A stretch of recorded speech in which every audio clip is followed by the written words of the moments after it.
Again, the breaking news, the Browns have announced that Baker Mayfield will not start at quarterback for them tomorrow night. Case Keenum will, and this is just a disastrous situation for the Browns, who genuinely may be less equipped to play a Thursday game this week than any team has ever been, because I don't know if they're going to have Odell, and I don't know if they're going to have maybe Jarvis Landry back, and they're not going to have either of their tackles, and they're not going to have Nick Chubb, and they're not going to have Kareem Hunt. So they're in real trouble. But this goes well beyond that for Baker Mayfield. So Baker Mayfield is a guy who came into this season with probably as much riding on the outcome as anybody.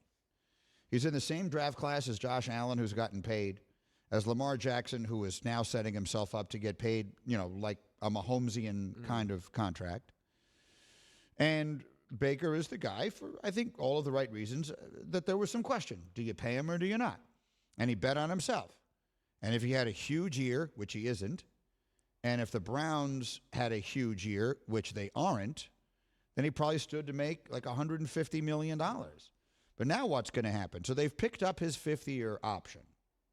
This is his fourth year. So he's got one more year. Does he go the Kirk Cousins route? Like, does he try and position himself into a place where he becomes the franchise tag guy? Because for all we knock the franchise tag, if you're a quarterback, the franchise tag by that time is going to be, and what's it going to be?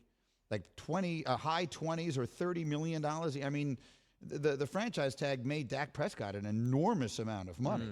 The franchise tag contributed to making Kirk Cousins, I think, the highest paid player in NFL history for a long stretch of time.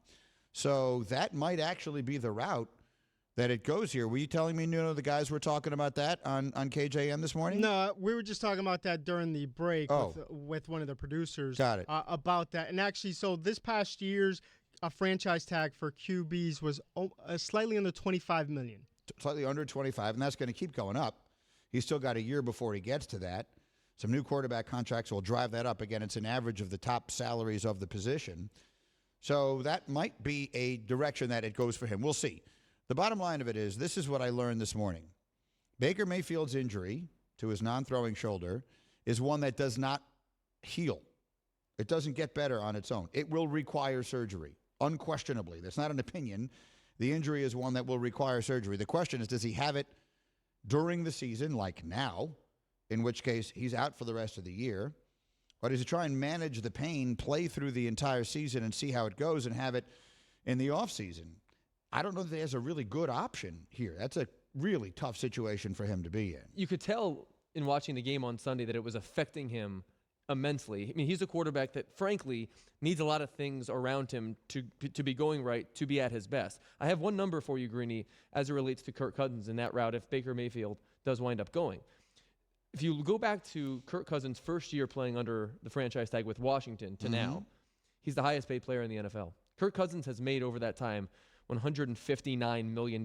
So if you're not going to get paid by your team, that's probably the best route to go for Baker Mayfield financially. Yeah, it might be. And it might be the direction this all goes. There's a part of me that feels bad for him.